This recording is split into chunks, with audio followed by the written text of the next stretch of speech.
In this second half of the show, Daphne, Caine and Chris Thomas suggest that the system for electing chief ministers is broken. Chris Thomas, Daphne, Caine, both re-elected and both fully engaged and raring to go with Manx politics. Hear, hear. Come on, you can be a bit more enthusiastic than that. Daphne? I'm convinced that we have two very good candidates, and but very different styles, actually. The one thing I took from Alf Cannon's briefing and his manifesto is that he's promising a listening leadership. That came out strongly. A very collaborative, inclusive, somebody who wants to talk and involve the public as well as members in policy formation of the big picture. He's much more positive about things he'd like to see happen in his constituency manifesto than in his manifesto for Chief Minister, which is a very big contrast with Alex Allinson, who has got some very positive statements about policy changes that he would like to see happen. Even he's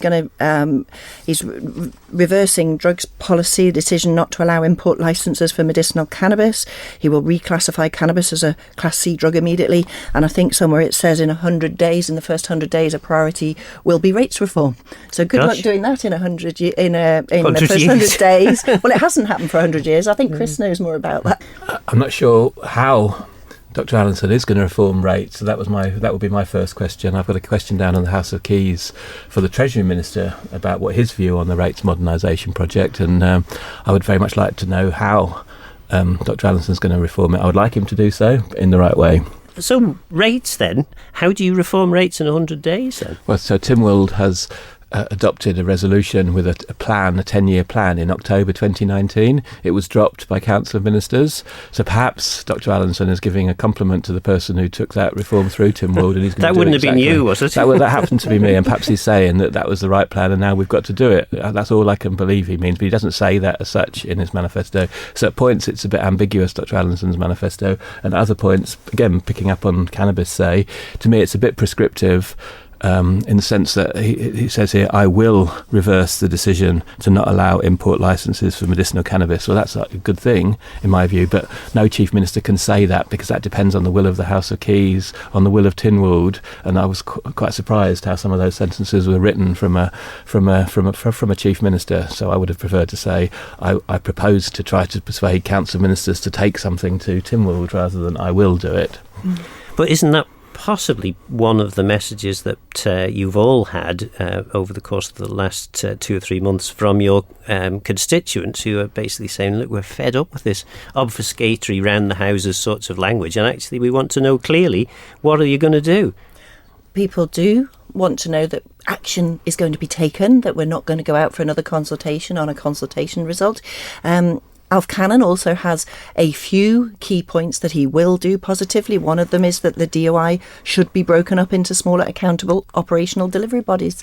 But in overall, Alf Cannon, I think, is much more wanting policy input from public as well as members, and I didn't see that figuring as yet in the paperwork that I've had from Alex Allinson, but again I haven't had the conversation with him, and obviously we're recording this before the hustings for members on Monday morning. Okay. And from my point of view, you nailed it, and that's why I put in my policy agenda 2021 for the next 5 years that people deserve facts and opinions presented before the election by candidates and solid debates between potential ministers and backbenchers after it, so that the incoming MHKs can elect a government with a collective and prioritised agenda in line with their mandates. That just isn't happening. There is no difference in the 2021 Chief Minister election process from the one that happened in 2016. Neither of the candidates offers any difference about how the policy agenda is going to be put together in the next 3 months than happened in 2016. So I do already believe that we've got the risk of hugely disappointing the people who voted and the Manx public in the next few months with the way that the policy agenda is put together. This was different in that Alex Allinson confirmed and declared his intention to stand for Chief Minister before the election, which is a brave step compared with previously. And is that why he lost half of his vote? We don't know whether that's connected with the Council of Ministers, the government that we've had for recent years that he has been a part of, or whether it's a reflection that some people might read into that some arrogance or ambition that doesn't play well amongst the electorate. We don't know, because Alf Cannon, who was widely tipped to and expected to run for Chief Minister, did not announce until the week before the election of Chief Minister. So, and again, I mean, I was the person who commissioned from Professor Peter Edge, Oxford Brookes University, the wonderful paper about comparing the Isle of Man system of electing our head of government with that of the Pacific island state of Kiribati. And there are possibilities that the Isle of Man could look to evolve to. So on that basis, we could have gone for, I think it would be costed out at about £150,000 for a public vote for Chief Minister a month after the election. But I didn't sense that was something the rest of Tynwald would readily support. That's true, and then I agree with Daphne on that. And also, on the 29th of June, the House of Keys did vote to have the process of a slightly delay to the election, but that's a change that's been made. But they then didn't allow themselves to debate any of the policies and to actually have the candidates in Hansard's making commitments and showing who was in their team. So basically that's why there's been no change. I tried to put down a policy debate in the House of Keys on Tuesday before the Chief Minister election, and that wasn't allowed. I was told that the House of Keys didn't do policy debates. I tried to have question time asking questions of the candidates before the Chief Minister election, but that's not been allowed. Question time has been held over. There's no precedent. It's just been decided that it will be after the election of the Chief Minister. So essentially what we're relying on are the same means as we had in 2016, which is a PAG meeting, a Manx radio debate, and then hustings in private in the Burrell Suite, and that's exactly the same as what we had in 2016. So I'm frustrated in that sense. Since the ministerial system was established, every Chief Minister who has stood subsequent to Miles Walker has had ministerial experience. Cynics perhaps might argue that that's why we've had the same government for the last 20 or 30 years. Equally, some people have suggested that government got a really bloody nose at the last election, but government reacted rather sensitively when this was suggested on a previous agenda programme, and last week David Ashford gave a valiant defence to say, actually, no, it's nothing to do with that. Is it reasonable that we've got a vote between two former members of a government that didn't fare particularly well at the last election, aiming to be the Chief Minister? I think Alf Cannon had a very good vote. I think it was over 2,000. Yep. So how do we know? Because we haven't gone out to the public and asked them in a formal way to vote on the election of Chief Minister. Now, that could have been done at the time of the election if candidates were forced to declare before an election, and it's been considered impossible in case those candidates should lose their seat but get a massive island majority across the island. The possibility of going to a public vote afterwards. So many members are worried. You know, we trust people, we trust democracy to get it right in terms of our election, but we don't trust the public with getting it right for the head of government. And I struggle with that a bit, actually. I think in terms of the next 5 years and the importance of this role, I would much rather the public had to make that decision than leave it to me, because my inbox, my messages, messenger, social media, it's completely split, and it's split between, it's pretty much like Manx Radio's poll, it's split between the two candidates plus none of the above. Yeah, and I could completely agree with Daphne. And to go back to rates, just to make a point, we got told in the briefing yesterday by Alf that only two people had talked to him about rates. Tim Johnston, on the other hand, the other successful candidate in Aaron Michael, has got in his manifesto that rates is a big issue. Presumably he means that there are lots of people who think they should get a single person discount and water rates are too high or something. It's not clear. My point is, Alf Cannon got 37% of the vote. That's not that much more than quite a few other candidates, and it's much less than some of the new people like Jane Paul Wilson, like David Ashford. You know, it's more than Kate Lord Brennan. She got down 30% of the vote, but there's loads of votes in Peel.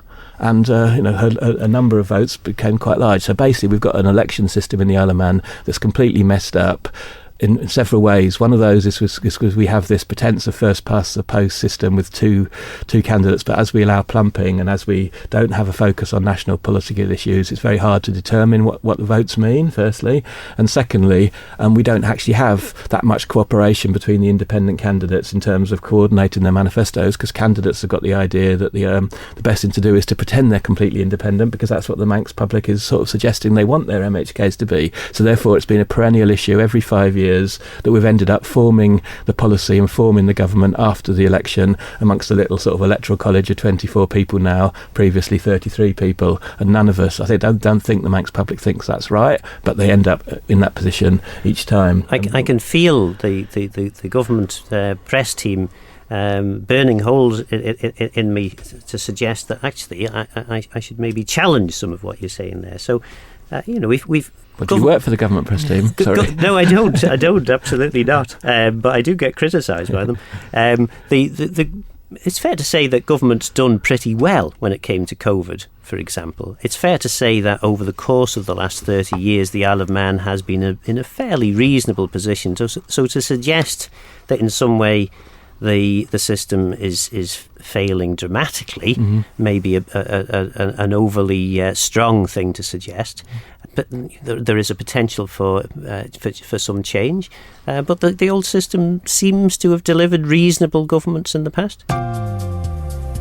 You're listening to MHKs, Daphne Caine and Chris Thomas.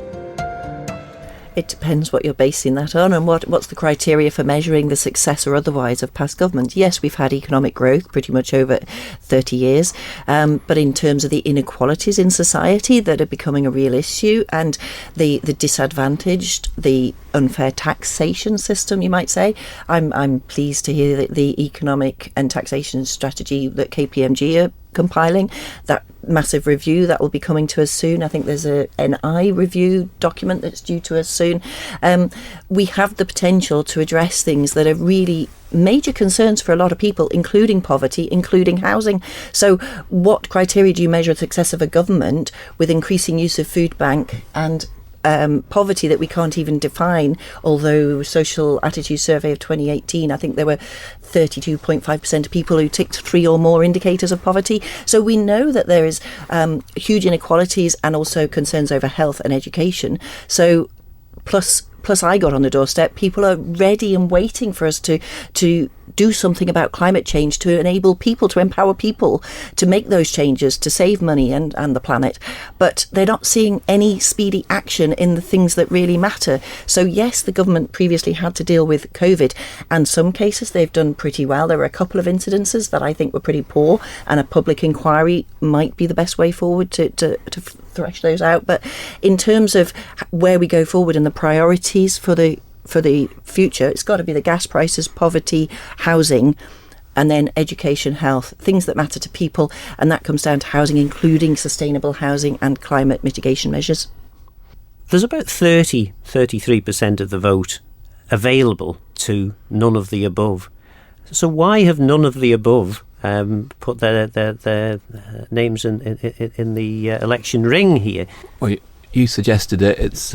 You suggested one answer, which is years, if not decades, of the idea building up that this is a recruitment into a team that manages the island in the same way through the decades. And what I would put against that, to respond to your government press team query later on, is that at the beginning of this administration, according to the opinion polls which government carries out, 40% of the people were happy with government, and by the end of this administration, only 30% of people were happy with the government. So, and the turnout figures are not yet available, but turnout has definitely fallen in this election, and it didn't feel as if the public out there was warm towards what was going on in government. They do love their island, they do recognise all the achievements that have been made, but they do believe that there's massive issues to do with housing, massive issues to do with poverty, homelessness oriented, massive issues to do with making up our mind on how we generate electricity and what we do about transport. There are huge things that concern them.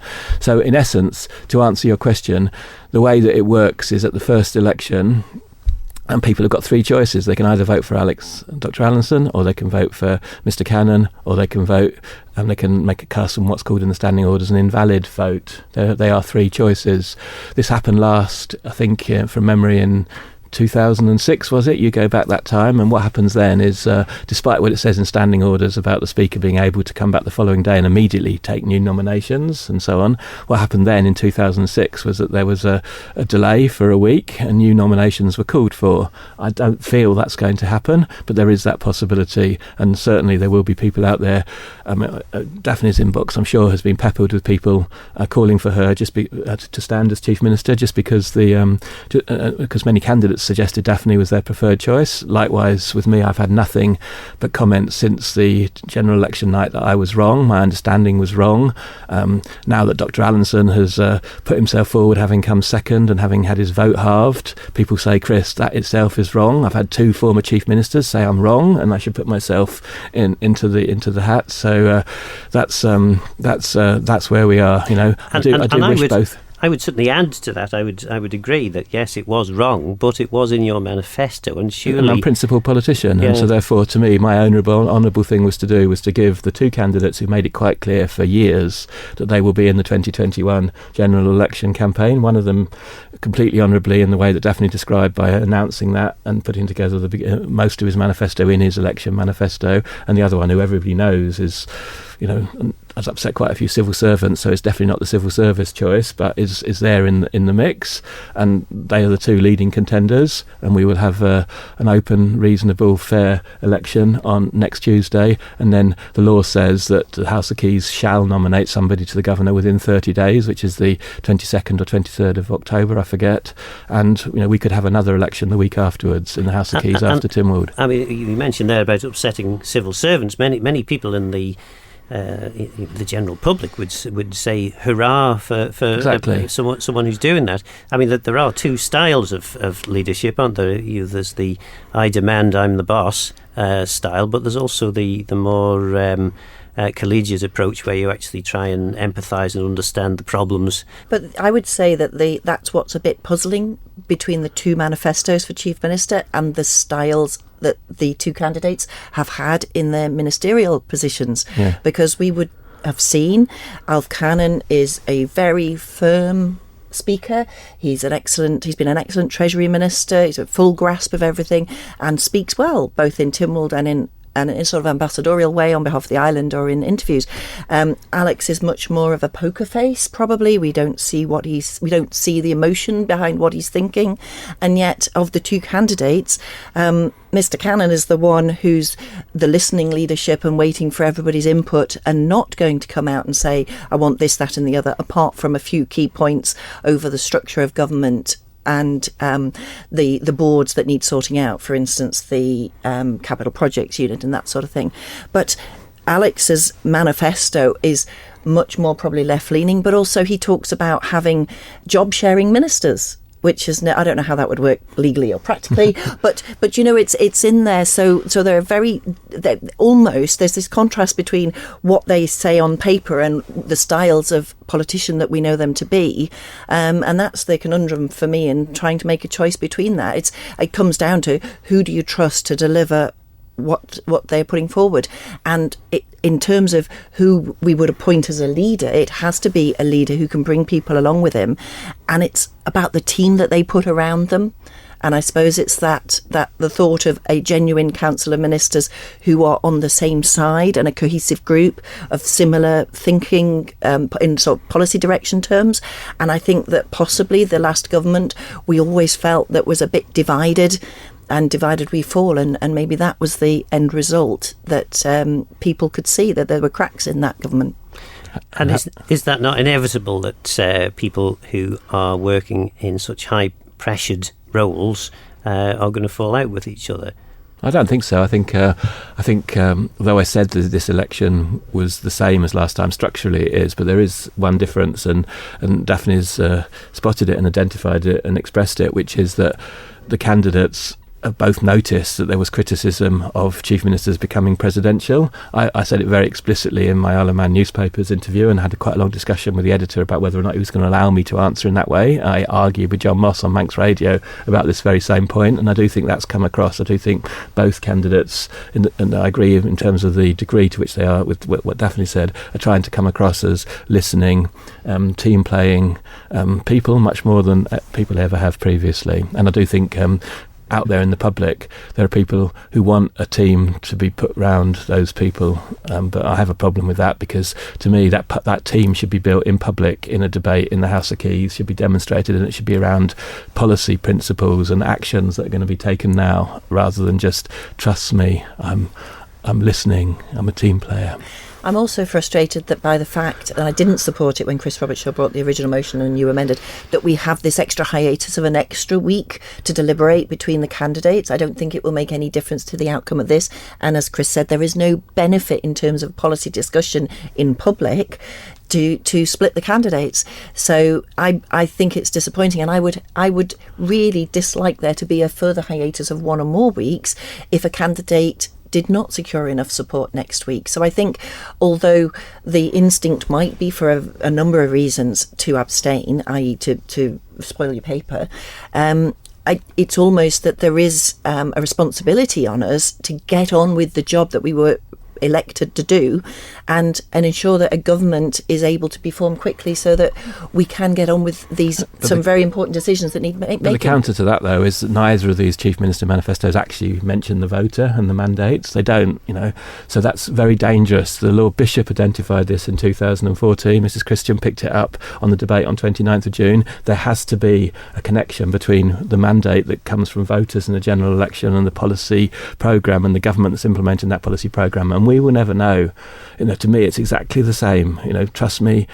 People are saying to us, I'm a reform person, I'm a team player, I'm a listener. It's all going to be wonderfully different, but we will not know who the team is going to be. We've got no idea who's going to be either of the People's Treasury Minister or Policy and Reform Minister, except both of us heard yesterday that both candidates are apparently going to abolish the concept of policy and reform. It's not explained in the manifestos, but apparently that's what they intend to do. And we don't know what the priorities are except through private hustings in the Brule Suite, and except through what journalists get out of them on Manx Radio, and what the public and the chairman of PAG gets out of them in the PAG meeting.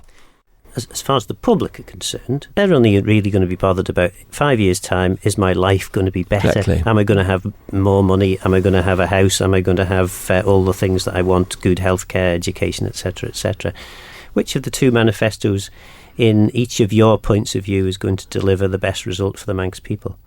And neither of them is as good as the Policy Agenda 2021 that Chris Thomas put together in the Douglas Central.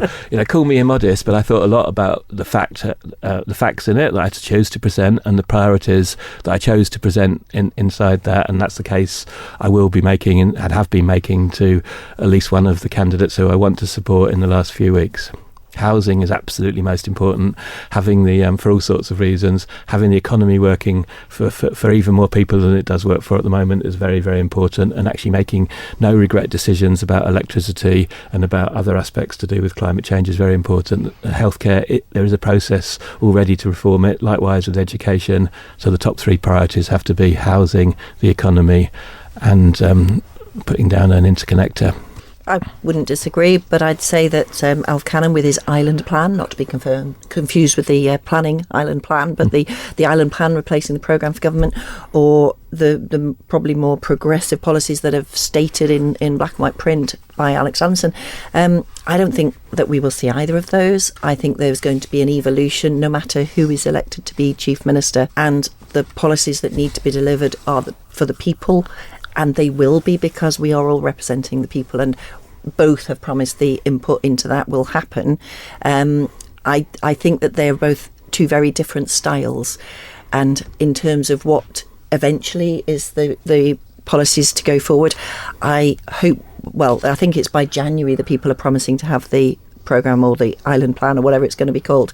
But there's a lot of feeling, certainly, that there are some decisions that need taking sooner than that. Certainly the climate change on the gas, poverty, and also in education terms. So I think there is everything to play for. I agree completely that we do not have a perfect system. I don't know what a perfect system looks like, but this doesn't feel like it is anywhere there. Two excellent obfuscatory political answers there, and you'll go far, the pair of you. Thank you.